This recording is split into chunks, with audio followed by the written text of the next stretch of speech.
So today we're looking at the Section 3, Chapter 1 summary for 7th grade social studies. In this section, you're learning about how the population of our country grows and changes over time, and how the population of our country is counted as well.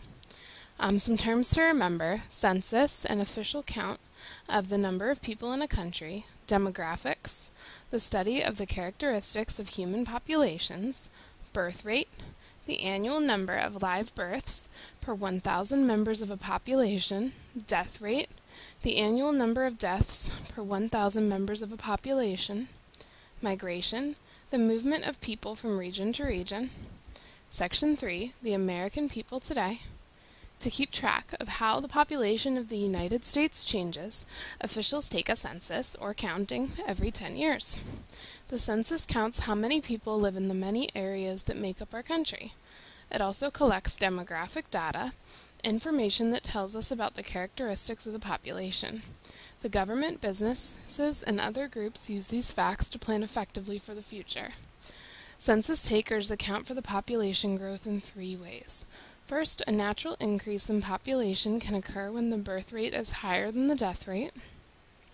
These rates refer to the yearly number of births and deaths per 1,000 people in a population. Second, census takers check to see if a country has added land or territory and has become bigger in size.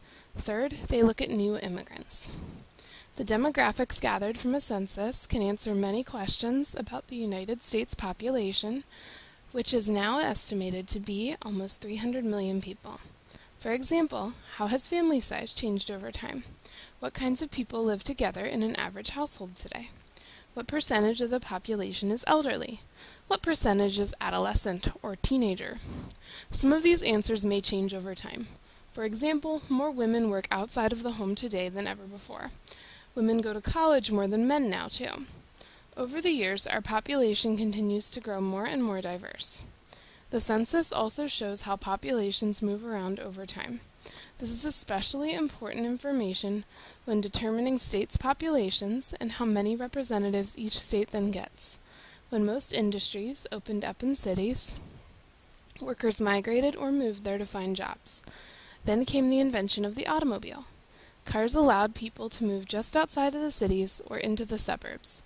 The problem of overcrowding in cities got better as population shifted.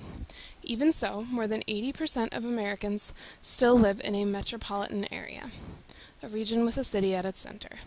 As more Americans buy cars and drive from place to place, the government has to focus on creating better roads and highway systems.